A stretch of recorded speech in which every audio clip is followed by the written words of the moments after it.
thanks to the internet, I could probably get much more people than back in the day could listen to it. However, the catch is that if he listens to it, like he bought the record and I got £1, if he listens to my song, then I will get 0.0001. So I don't even get a penny. I get a fraction of a penny if he listens to it. So when I started, I got £1, but now I need lots of him to get £1. Yeah. Do you see? So when you get into YouTube, everyone wants to be a YouTuber, everyone wants to get famous. They won't pay you the money up until you've raised £30. So if you've got £29 for 10 years, you're not able to access that money until you hit 30. But in order to get to that £29, you've needed 14,000 advert clicks. Do you see what I mean? Yeah. So actually, what you're saying is absolutely right, that the percentages have completely changed. Yeah.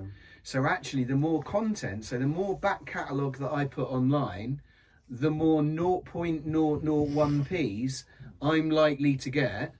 So when it comes to my quarterly statement, for my record label, for my own works, for any songs that I do with anyone, all of that will add up to hopefully something that's worth having.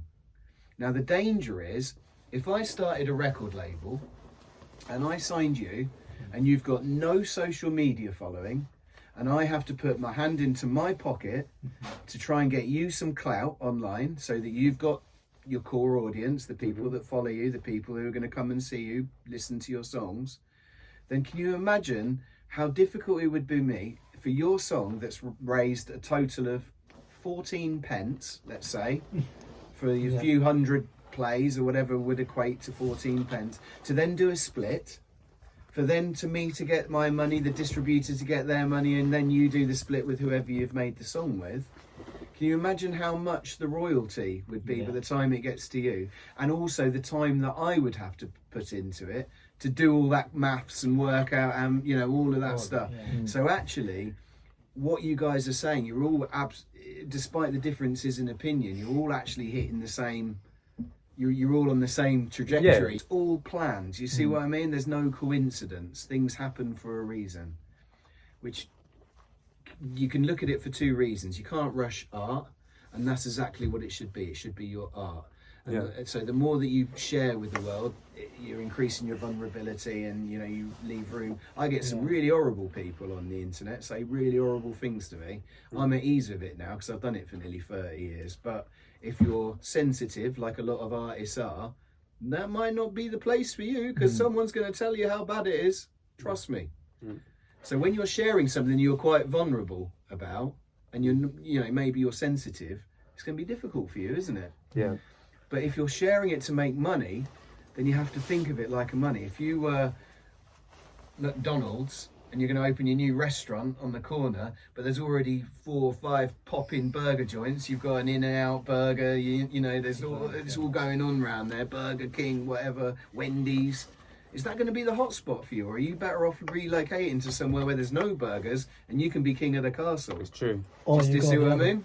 Or you go the other way. First thing that you need to be at ease with, right, is investing in yourself doesn't necessarily have to be financially, right? It can be in the mindset and the content, whatever that content is. So if you're an artist, it could be a painting, a sculpture, graphic design, whatever it is. If you're a rapper, it could be your bars, your creations, your songs. A guitarist, maybe it's your upskill, your practice, the way you do it. But a large part of that relies on you as a human being. As a content creator, as a singer, rapper, artist, whatever that might be, whatever that content looks like, then you can always invest in yourself. And sometimes the biggest opportunities that I've ever had, I haven't planned for. They've come about by chance. Okay. Right? So I've met someone, had a conversation. I'll give you an example. I did a rave in Brixton at the Mass. Really hot, really busy, sweaty. As I was leaving the set, this guy comes over, white guy, shirt off, sweaty hair. He's like, "Yo, Whizzkid, can I have a picture, man? Can I have a picture? That'd be amazing." You know. And I'm like, I'm hot myself because I've been on stage for an hour and I just want to get in my car and drive off, right? Yeah. I take a picture with my man. He takes the selfie. I get in my car, drive back to sunny Peterborough. He goes back in there, raves his socks off till 6 a.m. for all I know. I don't know. Fast forward 2-3 weeks later, a famous DJ from Radio 1 sadly passed away, and that DJ supported lots of the music. She sung a little a cappella after she, the initial. She got the courage, yeah. Phenomenal. The whole like everyone was like, yo.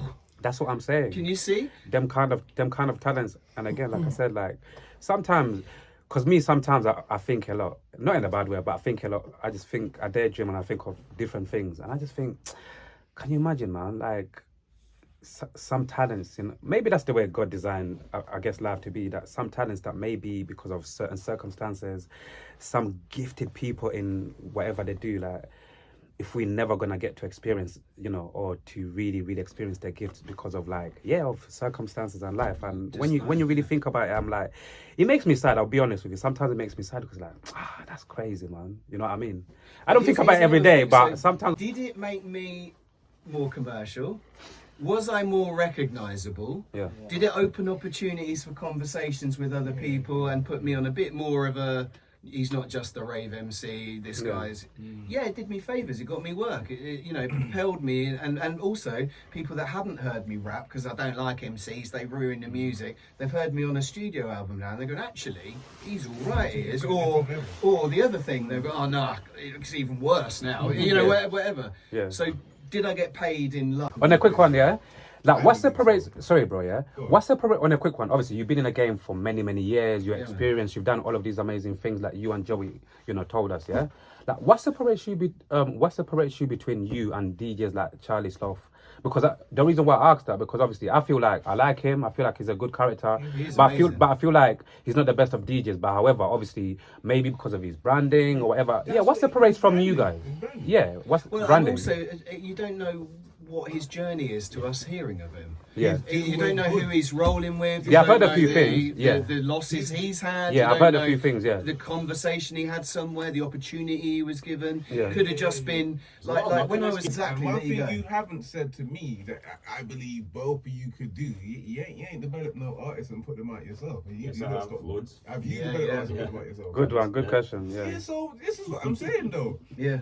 Now, if you're just putting out artists now, and you don't need to be on TV or relevant or famous. Well, I'm too old for that. For starters, isn't it? You're never too old for TV. You're never too old to be relevant or in the eye of the public. Yeah. I'd feel a bit funny spitting bars. Depends what you're doing. Tom Jones is on TV right now. Tom Jones is on TV. Old as fuck. Yeah, picking singers.